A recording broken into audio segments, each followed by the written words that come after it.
Welcome to Aravinda కథలు.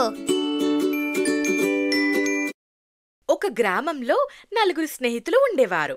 వారి పేర్లు అభి, కిట్టు, అజ్జు, ముజ్జు.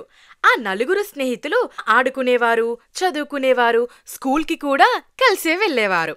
ఆ గ్రామానికి దగ్గరలో ఒక పెద్ద అడవి ఉండేది. ఆ 4 స్నేహితులు తరచుగా ఆ అడవికి వెళ్ళి ఆడుకునేవారు. అయితే ఒకరోజు కిట్టు, అజ్జు, ముజ్జు ఈ ముగ్గురు అడవికి వెళ్ళి ఆడుకుందామని నిర్ణయించుకుంటారు. అప్పుడు ఆ ముగ్గురు వెళ్ళి అభిని కలుస్తారు.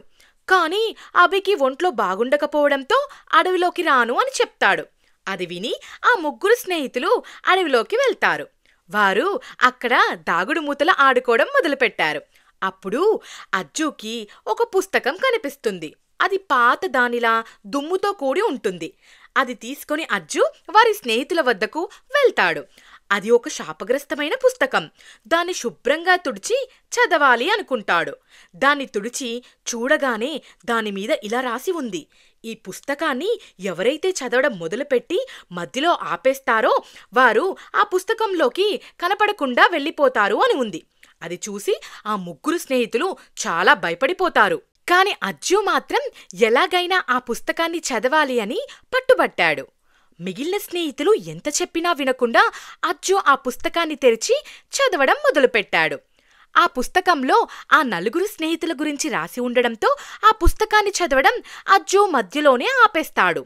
వెంటనే ఆకాశవాణి వినిపించి పుస్తకం చదవడం మధ్యలో ఆపేసినందుకు అజ్జు పుస్తకంలోకి వెళ్ళిపోతాడు. మిగిలిన 2 స్నేహితులు భయపడిపోయారు. అజ్జు వాళ్ళ అమ్మకి ఏం చెప్పాలో వారికి అర్థం కాలేదు. అప్పుడు వారిద్దరూ అజ్జు వాళ్ళ ఇంటికి వెళ్తారు. వాళ్ళ అమ్మ అజ్జు ఎక్కడాని అడగ్గానే మాకు తెలీదు అని సమాధానమిచ్చి బయటకు వచ్చేస్తారు.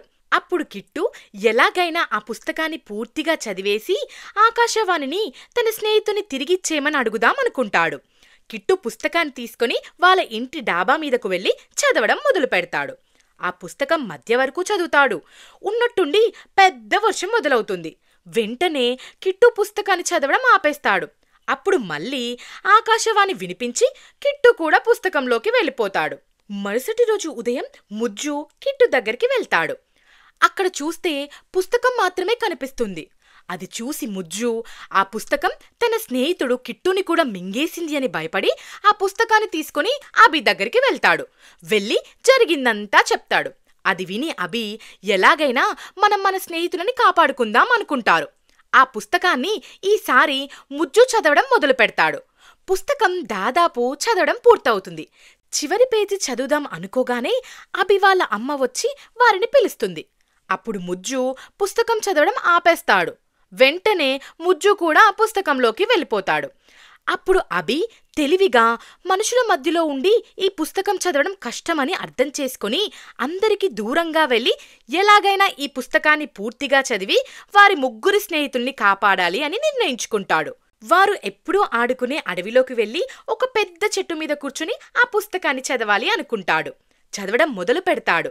అప్పుడు ఎవ్వరు వచ్చి పిలిచినా ఆ చెట్టు మీదకు వినపడదు. అలాగే ఆ పుస్తకాన్ని పూర్తిగా చదివేస్తాడు. అభిని ఆ పుస్తకం అభినందించి ఏం కావాలో 2 కోరికలు కోరుకోమంటుంది. అప్పుడు అభి ఒకటి తన 3 స్నేహితులు తిరిగి రావాలి అని కోరుకుంటాడు.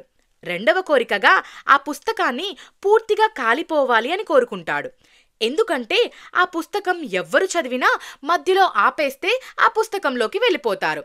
అలా వేరే వారెవ్వరూ ఆ పుస్తకం వల్ల బాధపడకూడదని ఇలా నిర్ణయం తీసుకుంటాడు. అరే బాబు, సబ్స్క్రైబ్